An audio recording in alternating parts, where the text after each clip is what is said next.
Orgulho de ser criminalista. Segunda parte da entrevista com o Dr. George Sanguinetti Fellows. Na primeira etapa ele nos falou sobre o caso Beatriz Petrolina, outros casos emblemáticos. E, doutor, o que o tornou conhecido nacionalmente foi o caso PC Farias.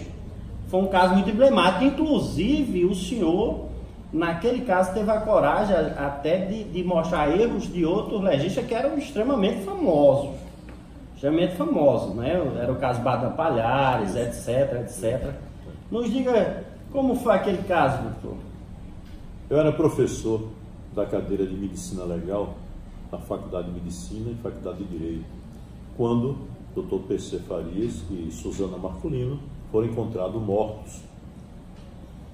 Chamou a atenção porque Dr. PC ia depor na CPI dos empresários, onde se apurava desvios de recursos, enfim, uma CPI estava em andamento e havia interesses que ele não falasse. Passei a examinar a cena e o material de necrópsia. A cena mostrava que havia a presença de pessoas que manusearam o local. O local era um local inidôneo. E a um ponto tão grosseiro, uma coisa que eu jamais esqueci, a professora Maria Tereza Pacheco era professora titular na Bahia de Medicina Legal. E mandaram as vísceras de Dr. PC e de Suzana para a Bahia, porque pensaram até em envenenamento, já que eles tinham jantado com a família. E a doutora Maria Tereza Pacheco argumentou o seguinte, mandou um laudo dizendo que os alimentos no estômago do Dr. PC estavam íntegros, visíveis, identificáveis, camarão, arroz, e Suzana Marculino estava com os alimentos totalmente digeridos e o estômago estava completamente vazio. Ambos jantaram bem, meia-noite, conforme testemunhas, tudo. Ora, um viveu para fazer a digestão e o outro foi morto no máximo 1 hora, 1 hora e meia.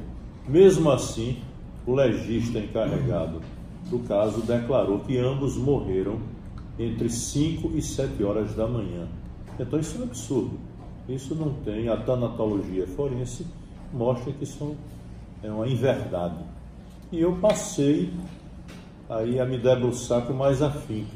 Verifiquei também que o ferimento do Dr. PC paraxilar transfixava o pulmão esquerdo e se alojava, mas jamais poderia ter sido dado na posição em que ele foi encontrado, nem no interior do corpo.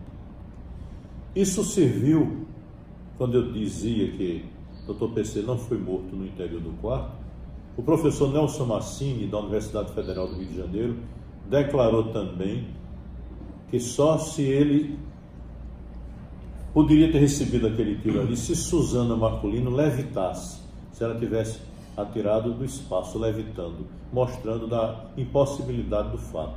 Então, as provas técnicas objetivas mostraram que não eram condizentes com a morte naquela circunstância. O Dr. PC tinha 1,5 litro de sangue retido, a hemorragia foi interna. E o legista colocou que ele não sangrou porque ele era gordo e houve tamponamento. Eu me lembro que eu fui a Mafrial é onde se mata gado aqui, porco, e peguei um suíno, não é, 150 quilos, disparei com arma semelhante no tórax do suíno e sangrou bastante. Então, panícula adiposo do suíno, do porco, é 3 vezes maior que o do homem. Se verdade fosse que a gordura impedia a passagem do sangue, o porco não teria sangrado. Então, coisas simples que a arma, sem nenhuma digital, a arma da cena, o legista escreveu: Suzana, ao deflagrar contra seu tórax, a arma literalmente lhe saltou das mãos e saiu saltando sobre o lençol, conforme marcas no lençol. Isso é literatura ficção, não é realidade de medicina legal nem de criminalística. E a arma não tinha salpicos de sangue, teria que haver, se ela deflagrasse o tiro contra o tórax, de imediato haveria salpitos que atingiriam a arma. E na mão, o exame residográfico teria sido positivo, não foi. E jamais a arma teria sido encontrada naquela posição, era uma posição anômala. Até o legista que veio disse que ela tirou numa posição chamada posição de flor de lótus. Enfim, invencionice para fundamentar o impossível. E nós mostramos, quando da necrópsia, que ela tinha uma lesão no ocioide. Esse osso é fundamental para mim, mostrando que ela foi contida pela região cervical, pelo pescoço, na ocasião em que recebeu o tiro. E a haste direita estava rompida. Eu tenho a fotografia, tenho autenticada, tudo foi transcrita.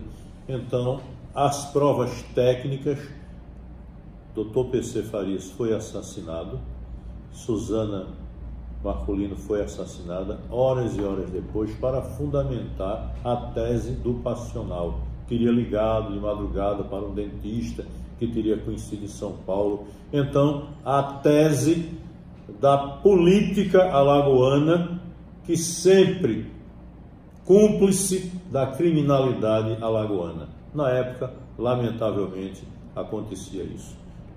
Mas retratos de uma época. Então me insurgi, fui ao Ministério Público, fui nomeado pelo juiz da primeira vara criminal para proceder uma manifestação técnica para o caso. Eu fui perito oficial, muita gente não sabe disso. Eu tenho 20 mil folhas sobre o processo. E Sua Excelência, Dr. Alberto Jorge, quando desapareceram peças do processo, ele solicitou que eu suprisse, porque eu tinha tudo e tenho tudo, até hoje, está aqui no meu arquivo. Todo o caso PC. O caso PC é um marco do esforço do poder político associado ao crime para fraudar a opinião pública, para fraudar o direito e a justiça. O Brasil inteiro não aceitou a tese do passional. Todos acreditavam que ambos foram assassinados pelo silêncio, para silenciar o Dr. PC Farias. Só uma curiosidade para verificar quem é George Sanguinetti. Eu tenho a medalha Floriano Peixoto, eu tenho a medalha do Mérito Policial Militar, eu tenho comendas aqui no Estado, eu tenho as mais altas honrarias, mas tenho 2 anos de prisão por conta do caso PC Farias, porque o senhor juiz em São Paulo disse que o caso não transitou em julgado. Eu não poderia afirmar que determinado legista cometeu fraude de perícia médica, que eu retirasse a palavra, me retratasse nos autos, que o caso seria arquivado. Eu digo, Excelência, com todo respeito a Vossa Excelência, eu mantenho tudo que disse. Ele falou, não me resta alternativa a não ser a lhe condenar a 2 anos de prisão pelo que o senhor afirmou. E fiquei me apresentando, eu era primário, bom comportamento, e nunca tinha tido nenhuma ocorrência dessa, então me apresentava mensalmente a um juiz aqui em Maceió, e tenho isto como se fosse uma medalha. Então são essas coisas que mensura o homem. O homem não se curva. A verdade tem que prevalecer. Dr. PC foi assassinado por um esforço político, por um esforço de poderosos, para silenciá-lo, para que ele não falasse, para que ele não dissesse segredos que se perpetuaram nas gerações seguintes de políticos, e o Brasil chegou onde chegou. Doutor Sanguinetti, a história está ao lado do senhor, né? Depois de tanto tempo, a história está ao lado do senhor. E quer dizer também que o senhor foi agraciado com o prêmio Jabuti como escritor, não é verdade? Agora, a perícia, o exame tanatoscópico, quando bem feito ou quando mal feito, quando mal feito, ele pode levar a erro judiciário. Sim, sim. Quando bem feito, ele vai ajudar a esclarecer a verdade, não é verdade? É. Nos diga aí, casos assim, absurdos que o senhor já se deparou, Sim. se o senhor já se deparou com muitas contradições nessas análises do senhor. Sim. Hoje, eu gostaria só de fechar parte do caso do PC. Os peritos que vieram convocados confirmaram a minha tese do duplo homicídio. E os seguranças que estavam de serviço foram levados a julgamento, materialidade, tudo. Então, quem foi que mandou fazer, isso foge à minha alçada, não é minha, isso aí compete ao Ministério Público, compete à Justiça. Mas a minha parte eu fiz, eu dei um exemplo, falei quando todos calaram.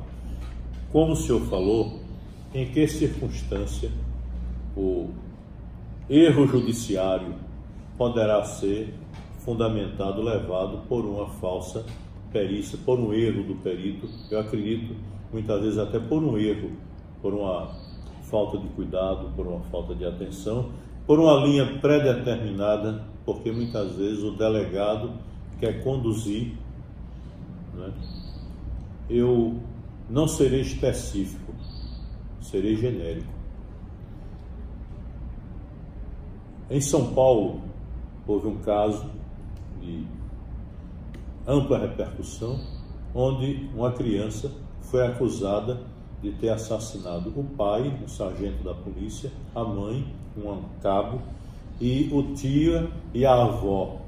E imputaram a essa criança a autoria. Nós produzimos todo o caso, revisamos e mostramos que o menor era inocente, o menor Pesseguini. Ele não foi. Nós levamos o caso até para Washington e aí vem, né? Existe lá uma comissão de revisão de direitos humanos e foi revisto o caso. Muitas argumentações nossas foram aceitas, mas havia interesse para se evitar atrito entre polícias, né? Se acomodou, mas claramente o menor não foi o autor. É somente verificar o que eu escrevi, verificar a minha manifestação técnica. Pesseguini, o menor, inocente, e Homicídios de São Paulo direcionou a um ponto de fazer até uma necrópsia psicológica, um exame psiquiátrico pós-morte do menor, para dizer que ele tinha encefalite. Isso é uma ilação, isso não tem fundamentação nenhuma, e eu lamento que colegas se prestem a isso. Eu lamento, não tem. Então, somente verificar, acompanhar o caso, basta entrar no Google, no Facebook, todo o caso Pesseguini está claramente, não é? Maculado. É. Doutor Sanguinetti, o Fantástico exibiu uma reportagem excepcional sobre reconhecimento fotográfico. Sim. O que é que o senhor nos diz, esse reconhecimento feito por fotografia? Isso leva muito erro judiciário? Leva. Eu não dou muita credibilidade, o senhor pode até dizer, o senhor é de outra geração. Eu, quando tenho o delito, eu tenho para imputar, tenho que ter nexo de causalidade. Eu tenho que ter alguma coisa que coloque o acusado na cena, não é? Ou algo da vítima no possível agressor. Isso eu valorizo muito. Mas Shakespeare diz: imagens à luz da vela são sombras à luz do dia. Gosto muito dessa frase. Imagens à luz da vela são sombras à luz do dia. Então, a semelhança, os sósias, enfim, não é de uma certeza tal, porque mesmo no caso Beatriz, como não se encontrou um acusado viável, se disse que havia frente ao prédio, enquanto a festa se processava, alguém com as mãos no bolso